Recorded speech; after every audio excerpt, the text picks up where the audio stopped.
Hey everybody.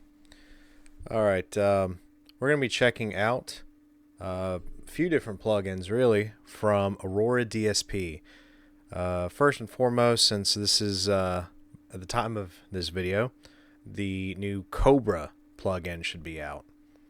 Um, as in case the name didn't give it away, it is going to be based off of the famous Cobra, but from my experiences with the frameless Cobra, which is Kemper profiles and trying it at a Guitar Center one time. So I haven't got to put it through a cabinet that I like in a situation where I know it's, you know, tubed and dialed in the way I would like it. So, take my opinion with a grain of salt. But I've had very mixed experiences tone wise with the famous Cobra. I've heard it on lots of cool records and it sounded great, so I know it's capable. One thing that is for sure about them, as history will tell you, they were completely unreliable. Um, they were kind of junk. they I've not heard of anybody that had one that didn't experience them breaking down. So with that said, if you don't want to spend a fortune on a potential dumpster fire just to get a really cool tone, this is the plugin for you. I got better tone from it, and I don't have to worry about it catching on fire. And yeah, the guys at Aurora DSP were super cool and sent me their everything bundle as well as this new plugin. So as you can kind of see here, I've got the Mammoth plugin going on for the bass tones, and it just sounds awesome. I've got a limiter going on for the bass, and I've got some limiting kind of stuff going on, but no EQ or anything that would affect the guitars. So first and foremost, I'll let you hear this. It's literally just, a couple bars. It's just a riff repeating here, just so you can kind of get an idea what this sounds like in a mix.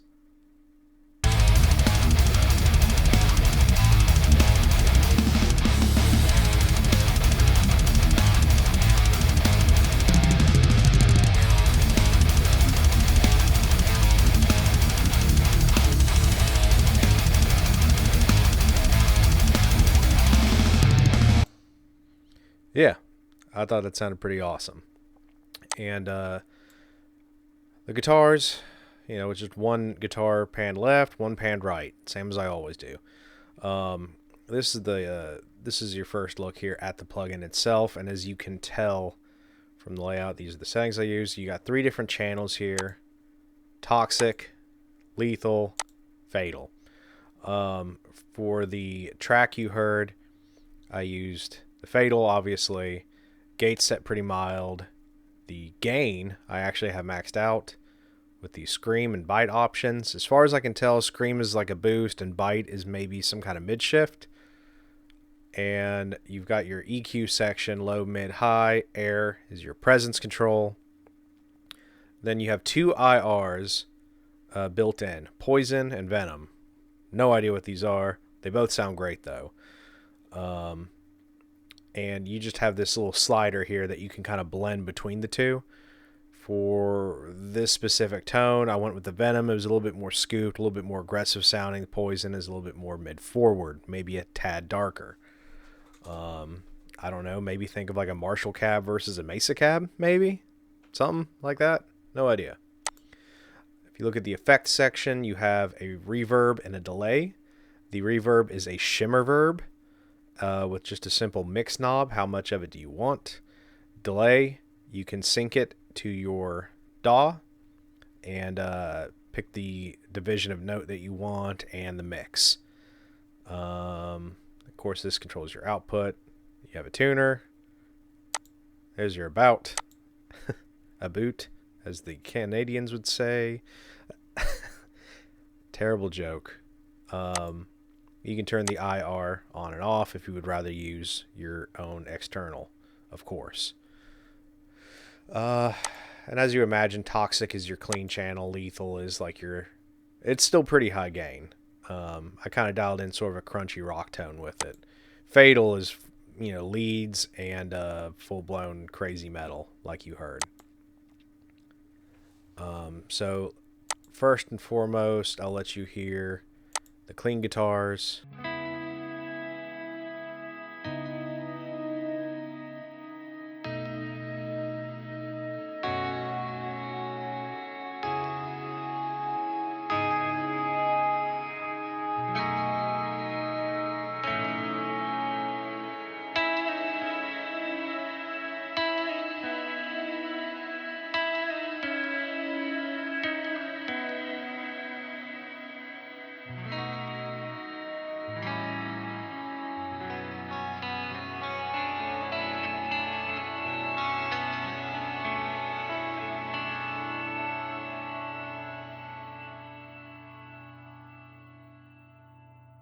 Here's what y'all have actually been waiting for.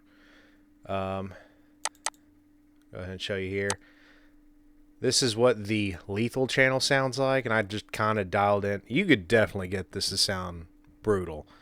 I kind of dialed in a little bit of a rock tone here. Just to let you hear what that sounds like.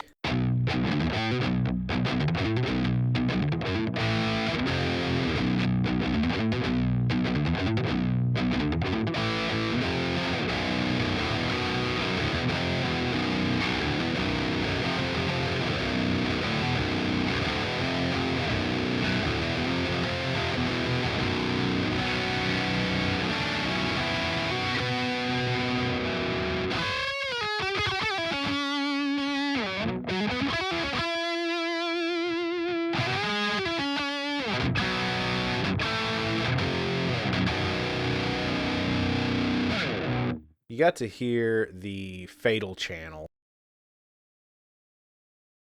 like in kind of like a death metal rhythm kind of context. This is sort of more of a little bit more mid forward with some delay, kind of a lead tone. And I just kind of slopped through this real quick, so.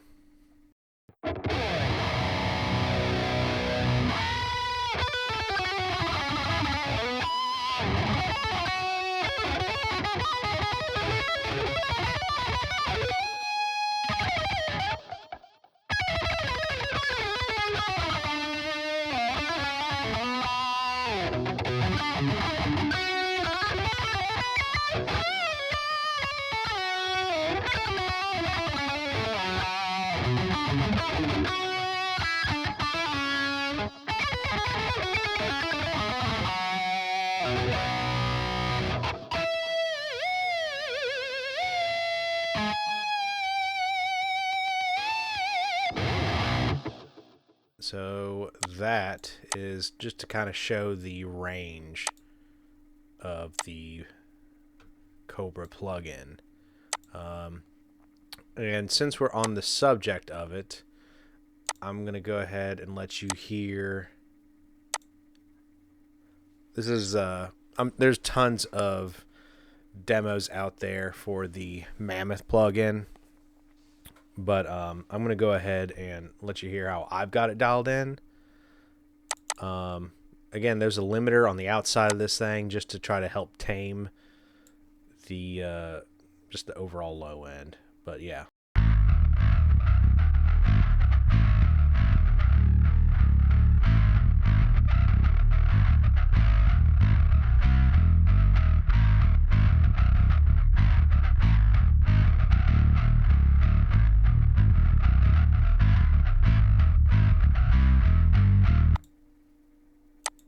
Yeah.